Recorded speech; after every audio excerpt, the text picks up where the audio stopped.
ഇന്നത്തെ ജനറേഷന് ശാലിനിയെക്കുറിച്ച് അറിയാവുന്നത് ആദ്യകാലങ്ങളിൽ മലയാള സിനിമയിൽ അഭിനയിച്ചിരുന്ന, പിന്നീട് തമിഴ് നടൻ അജിത്തിനെ വിവാഹം കഴിച്ച് സെറ്റിൽഡായ നടി എന്ന നിലയിൽ മാത്രമാണ്. എന്നാൽ മില്ലേനിയൽ ജനറേഷനും ജനറേഷൻ എക്സിനും അങ്ങനെയല്ല ശാലിനി. സൗത്ത് ഇന്ത്യൻ സിനിമാ ലോകത്ത് മിന്നി നിന്നിരുന്ന മലയാളികളുടെ സ്വന്തം മാമാട്ടിക്കുട്ടിയാണ്. മമ്മൂട്ടിയും രജനീകാന്തുമൊക്കെ ശാലിനിയുടെ ഡേറ്റ് കിട്ടാൻ കാത്തിരുന്ന കാലത്തെക്കുറിച്ച് നിങ്ങൾക്കറിയാമോ? അന്ന് ശാലിനിയല്ല, ബേബി ശാലിനിയാണ്. തന്റെ 3-ാം വയസ്സിലാണ് ബേബി ശാലിനി അഭിനയ ലോകത്തേക്ക് വരുന്നത്.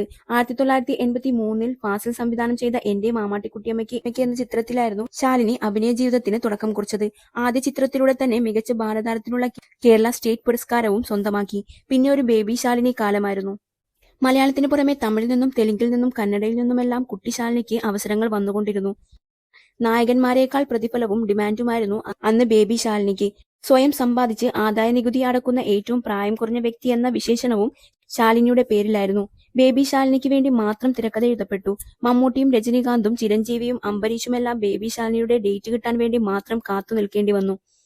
ആരാധകരുടെ മനസ്സിലും ബേബി ശാലിനിക്കുള്ള സ്ഥാനം വളരെ വലുതായിരുന്നു. ഒരു നോക്ക് കാണാൻ ആരാധകരും തടിച്ചു കൂടിയിരുന്നു.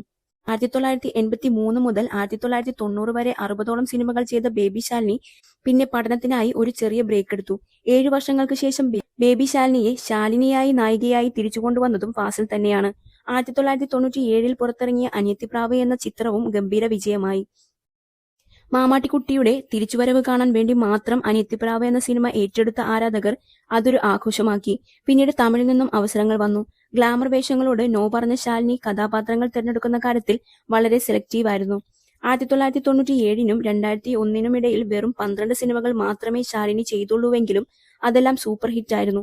അലൈപായുധേ എന്ന ചിത്രത്തിലൂടെ മികച്ച നടിക്കുള്ള തമിഴ്നാട് സംസ്ഥാന പുരസ്കാരവും നേടി.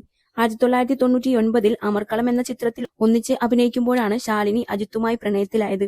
2000-ൽ അജിത്തുമായുള്ള വിവാഹം കഴിഞ്ഞതിനു ശേഷം ശാലിനി അഭിനയത്തിലേക്ക് തിരിച്ചു വന്നിട്ടില്ല. സിനിമകൾ മാത്രമല്ല, വ്യക്തിജീവിതത്തിലും ശാലിനി സൂപ്പർ ഹിറ്റ് വിജയം നേടി എന്നതിന് തെളിവാണ് കഴിഞ്ഞ 25 വർഷങ്ങൾ.